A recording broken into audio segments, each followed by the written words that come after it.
All right. Hi, Terry Meyer with Metro Home Inspections. How Oh, are you? I'm great with eXp Realty. Good to see you, even though it's not in person. That's all right. This works just fine. Yes, it does. Kind of nice. Kind of nice. All right. So today we're going to talk about home inspections for buyers and sellers, and also touch base on what's new now with COVID and the different certifications and precautions you're taking when doing your home inspections, right? Yes. All right, first I'll go over when a buyer finds a home they like, they put an offer in, they get it accepted, and then schedule their inspection at that point. At the same time, they're putting in their money, of course, into escrow. But so they get connected with you, and what is the process there? We'll cover costs and stuff like that. But as far as home inspections right now, let's cover talk about that a little bit.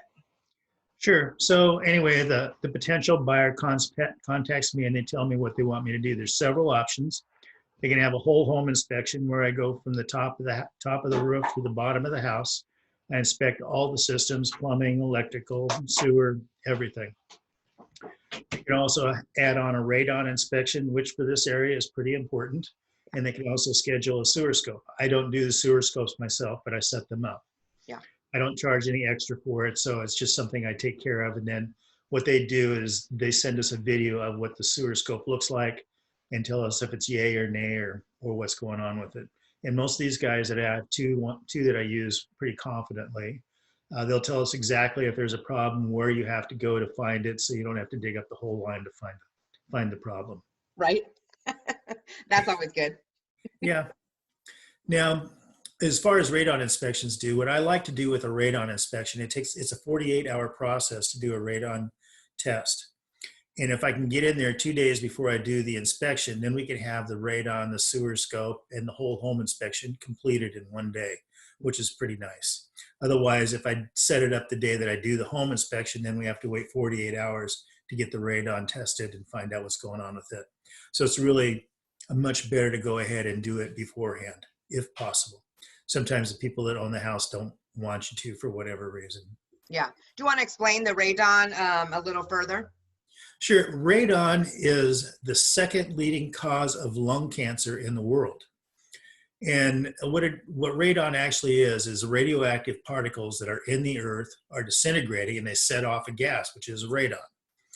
And according to the United States Code, if you have greater than 0.4 microns, then you need to have radon remediation. The World Health Organization says it's 0.2. So there's a big difference there.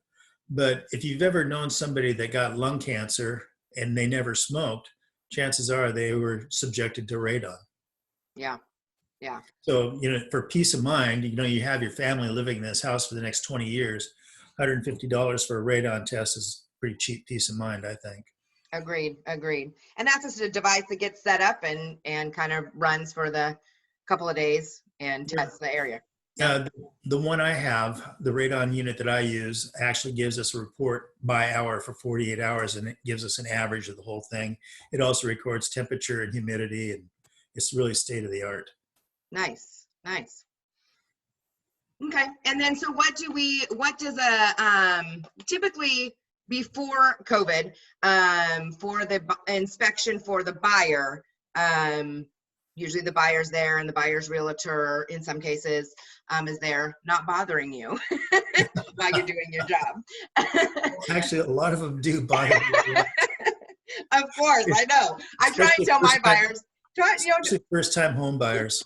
Yeah, make sure stuff's getting checked out, but also want to let you, do your job. Yeah. So, yeah. I like taking their questions and answering all the questions that they have.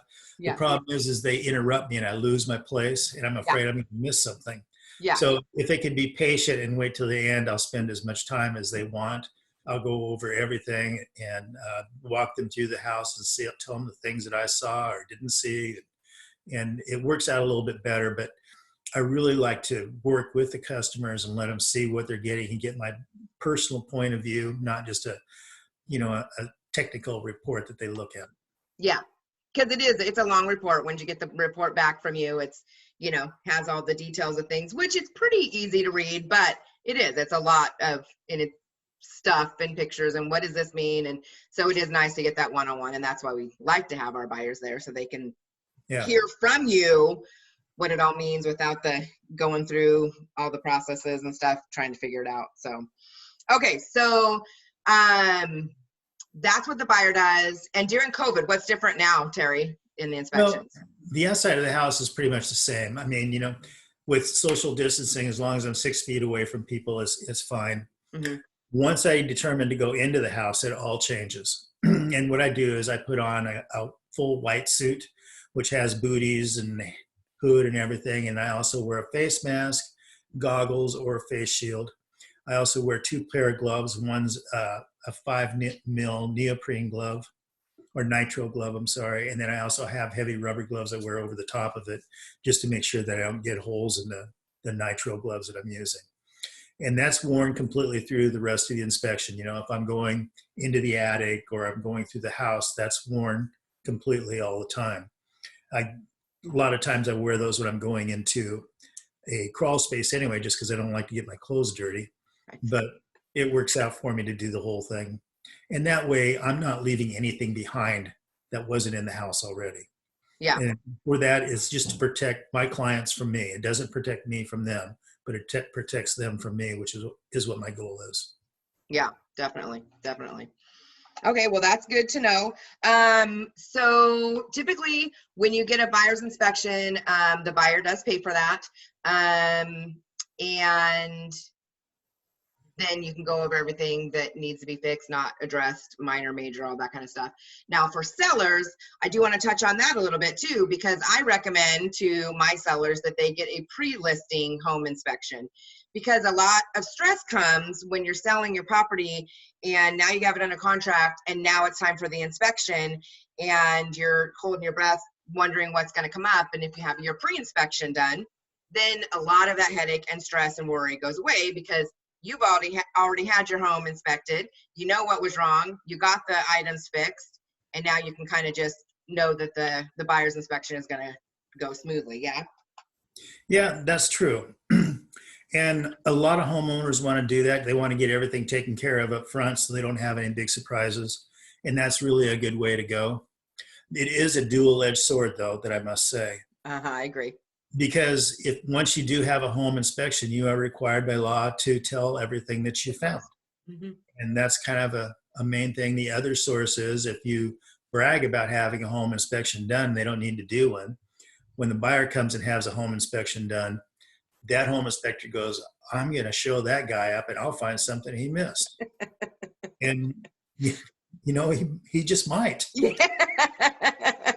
Pressure's on. Yeah, it's different people. I mean, just like when you walk into a house and notice something that somebody else does, it's the same thing. Everybody's going to see different things, even though you're going over every inch of the house. You just have different perspectives. We're humans and we have different perspectives, but it is good to find those little things, I think. But yeah, you are absolutely right in the double-edged sword and disclosing things that are wrong. But for me, in selling my home, I want to make sure that it's, in top notch and things are done and it's ready to list and there isn't any secrets. Even if you're not selling and you want to get a home inspection because your home is a little older and you don't see what's going on underneath or in the roof and things like that. And so it is good to get a periodic inspection on those things so you can keep on top of it before it's expensive. That's very true, especially when you're talking about HGV, your home and your heating and air conditioning units. Those need to be inspected. I can tell if they need to be cleaned. What their age is if you don't know. Yeah. I have all the abilities to look that stuff up and say, okay, your air conditioner is over 20 years old. Its lifespan is 15. You might want to start thinking about doing something. Yeah, absolutely. So when you're going and doing an inspection, Terry, what are all the things that you inspect? Oh, there's a lot. Fireplaces. I inspect roofs, fireplaces, gutters, drainage systems. Is the ground sloped away from the house? Are we going to have problems with water buildup around the foundation? I check the foundation for cracks. I check all the siding on the house. I look at all the windows on the outside to see if the caulking is done or if there's going to be start leaking around the windows. Once I get in the house, one of the big things that I really spend a lot of time on is the electrical system, because people can get electrocuted from it. So I want to make sure that's in proper condition. And I check every outlet, every switch, every appliance, everything. I also confirm that all of the GFCIs are working, because that's the main thing in a water area to keep people from being electrocuted. Yeah. So I think that's one of the most important things. The secondary system is a plumbing system. I want to make sure it works and works properly. Nobody's going to die from it, but it can sure make a big mess. So I want to make sure that's working. I make sure the furnace is working properly. The air conditioners are working. If the air conditioner is dirty, it needs to be cleaned. I let them know that. I can also give them an idea on what it takes to clean an air conditioner. It's very simple. Yeah. Anybody can do it. So those are just some of the functions of the things that I go through. I also check the floors. I check the cabinets to make sure all the cabinets are working. There's no broken hinges.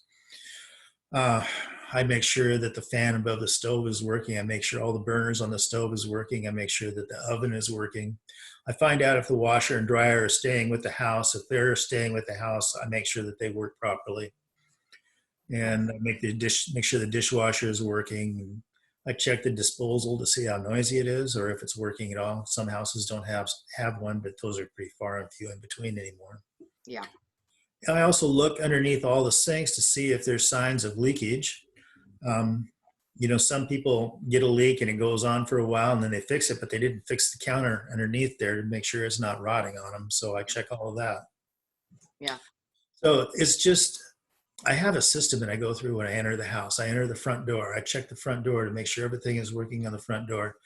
And then for some reason, I don't know why I do this, but I enter the front door and I always go to the left. So whatever I find to the left, that's what I do. And I end up going in a big circle. And once that circle is complete, it usually takes me through the laundry room and a bedroom and the family room, the mud room, back through the kitchen into the living room, and then I go upstairs and do that. And on the way upstairs, I check the handrails to make sure handrails are secure. I check the balusters to make sure they're properly spaced. So, as sitting here to try and tell you everything that I do, Oh, yeah. pretty difficult. But, as I go through the house, oh yeah, this is what I need to do. Yeah. So, I just have a system that I use, and I use the same one every time.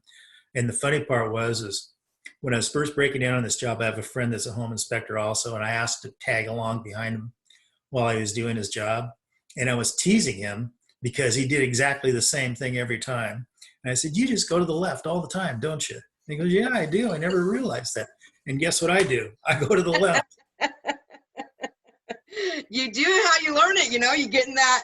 I'm just going to keep that same pattern. Yeah. Yep. I know. Hopefully you're not running into a lot of walls when you're going into the left. Well, maybe we'll have to put together tips and tricks. I know I just, upstairs, I was noticing that around my windows, needed to be recaulked. It had all come apart. And so a reminder, people just to go through and caulk every couple years, because it dries up and it fades away, and you need to keep the windows caulked for sure. Yeah. Yep. Yeah. Oh, I have a tip on my Facebook page right now. This time of year, you should go through and clean your gutters out for the springtime. Make sure they're already open, and open the vents underneath your house and let everything start airing out. Yep. It's that time of year. We usually do that. Close them up in September, and at the end of September, early October, and then open them up in spring. So that's the way to do it. Ventilation going. Yep. All right, so I will put on Facebook your link to your website and your Facebook page, as well as mine and our new Sherwood group. And people can reach out if they have any questions, and we can help them out. Great. Thank you so much, Jessica. It's a pleasure seeing you again and speaking with you. Yes, we'll see each other very soon. Great. Thank you. All right. Bye, Terry. Bye.